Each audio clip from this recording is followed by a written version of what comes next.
Welcome back to my channel SG family.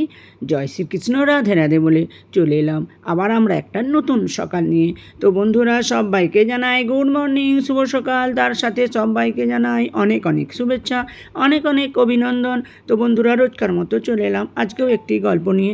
দেখো, আজকের গল্পটি ছেলের লেখা, বাবাকে চিঠিটা শুনলেই বুঝতে পারবে, কেউ মিস করো না। তাহলে দেখো, মানিয়ে নাম নেওয়াই হলো জীবন। শ্রীচরণেষু বাবা। একা লাগছে তোমার, আমি জানি। ছোট থেকেই দেখেছি তোমার এক রোখা মন। নিজের মতো করে যা ভেবেছ তাই করেছ। আমার পড়াশোনার দিকে তোমার অসম্ভব নজর ছিল। ছোটবেলাটা আমার সামলে নিত ঠিকই, তবু তুমি অফিস থেকে ফিরে রোজ খাতা চেক করতে। আমি ক্লান্ত তখন, বিছানায় শুধু শুতে যাওয়া বাকি, কিন্তু তোমার হাতে তখন অফুরন্ত সময়। মনের মতো উত্তরে সন্তুষ্ট না হলে তুমি ছাড়োনি কোনোদিন। ঘড়ির কাঁটা দ্রুত এগিয়ে যাচ্ছে। বেচারি মা সারাদিনের অক্লান্ত পরিশ্রম করেও বসে থাকতেন জ্যান্ত লাশ হয়ে তোমার অপেক্ষায়। সেই সকালে দুটো ভাত খেয়ে আর একটু টিফিন নিয়ে তুমি বেরিয়েছ। বাবা তখন ফোন ছিল না। একটু বড় হওয়ার সুবাদে মায়ের অক্লান্ত পরিশ্রম আর রাত জাগা মাকে রোজ রোজ নিঃশেষ হতে দেখেছি। মা কখনো লেখাপড়ায় প্রথম 10-এ থাকতে পারার বিলাসিতা করেনি, কিন্তু তুমি করেছ বাবা। দোর্দণ্ড প্রতাপ দাপটের পাশে শান্ত স্বল্পভাষী মা চুপ করে বসে থাকতেন ঘরের কোণ ঘেঁষা চেয়ারে। তুমি তখন ফর্মুলার খুঁটিনাটি নিয়ে পরখ করতে ব্যস্ত। ভেবে দেখনি বাবা, ভোর হবার আগেই মাকে উঠতে হবে ঘুম থেকে।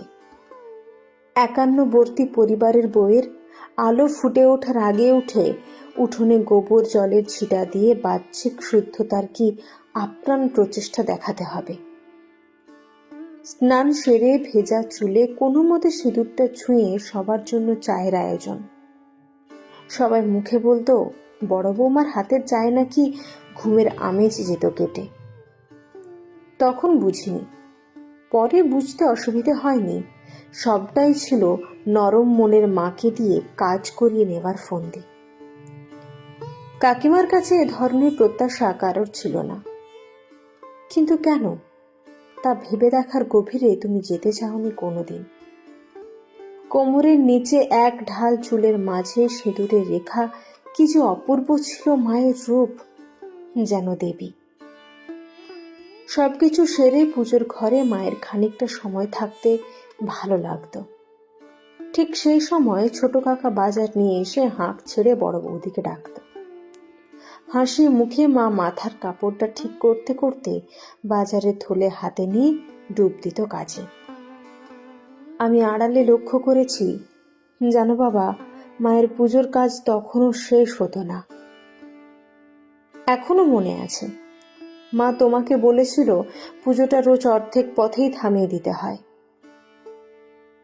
বাবা, তুমি কেমন তাচ্ছিল্যের মুখভঙ্গিতে বলেছিলে, কতগুলো ভুল মন্ত্র পড়ে সময় কাটানোর থেকে সংসারে মন দেওয়া অনেক বড় পুজো। আর কোনোদিন মা তোমাকে বলেনি বা সকালে স্নান সেরে পুজোর ঘরে যায়নি।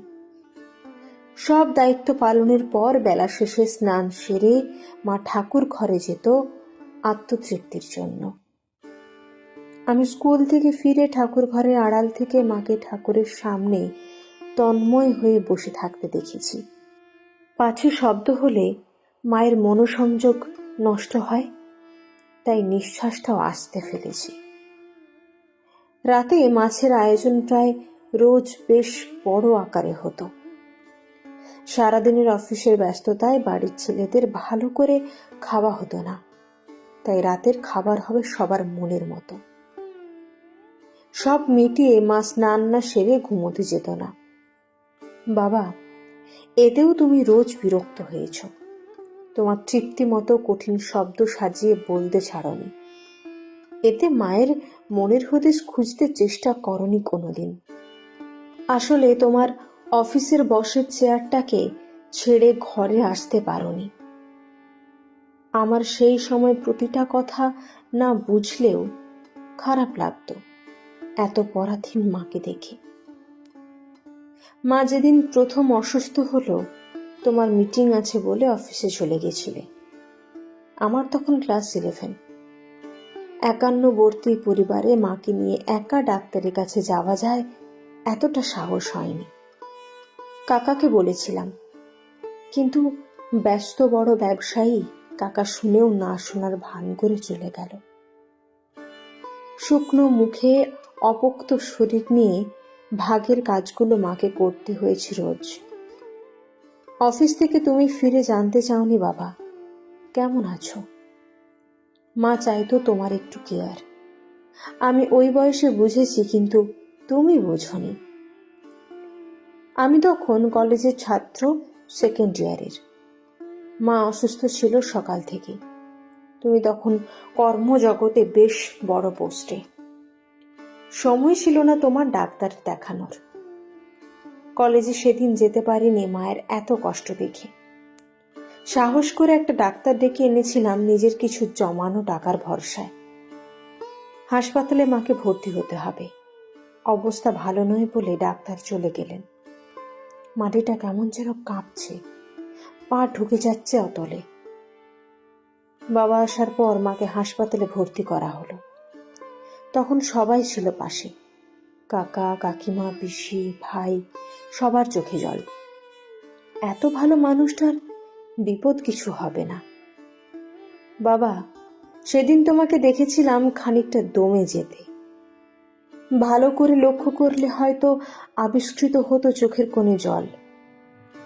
আমার তখন কাউকে ভালো লাগেনি। বিশ্বাস করো বাবা, সবাইকে মনে হয়েছিল সংসার রঙ্গমঞ্চের অভিনেত্রী, অভিনেতা। বয়সে সবার ছোট হলেও সত্যি কথাগুলো বিদ্রোহ করত আমার নীরবতা দেখে। কিচ্ছু বলতে পারিনি সে সময়। শুধু ঠাকুরের কাছে ভিক্ষা চেয়ে বলেছি, আমার মাকে চাই। 5 দিন মাত্র লড়াই করতে পেরেছিল মা, আর পারেনি। রেখে গেল আমাকে আর ঠাকুরের ঘরটাকে।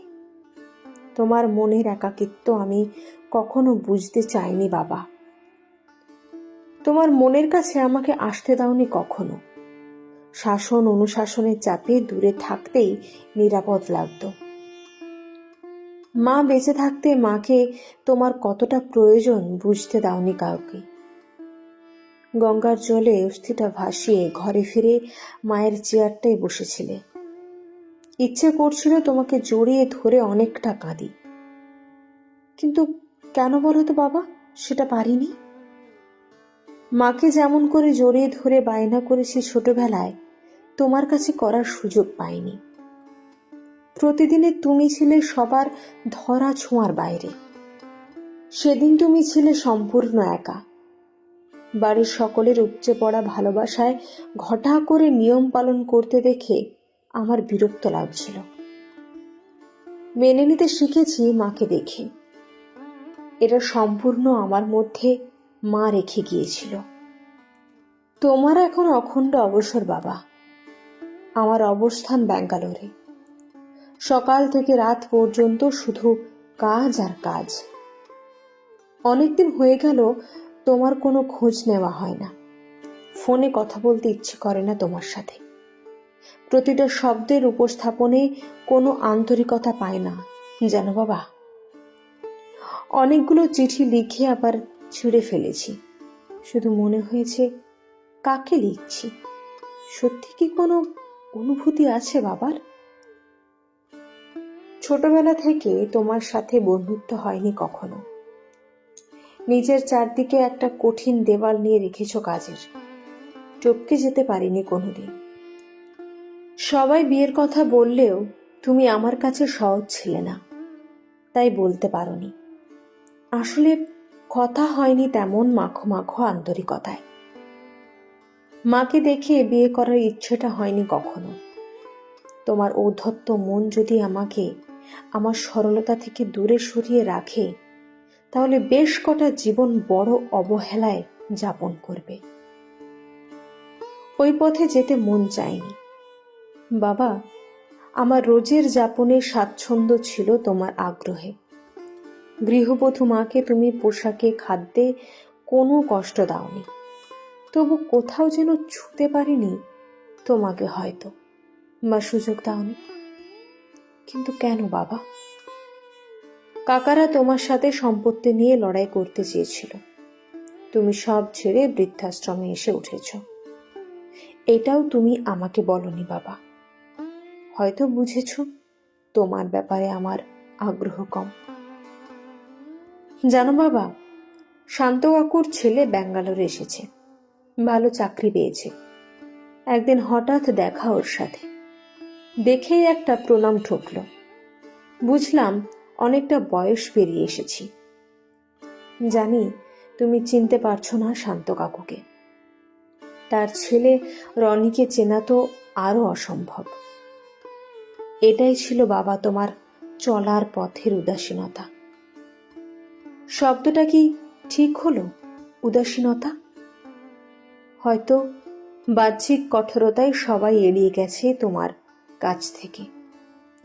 রনির মুখে শোনা মাত্র মন বলেছে, জানো বাবা, তোমাকে নিয়ে আসি আমার কাছে। কিন্তু আরেকটা মন বলে উঠল, একসাথে থাকার বিড়ম্বনা হবে অনেক। আমার কেউই যে কারোর মনের কাছে নেই। তুমি থাকো নিজের মতো করে।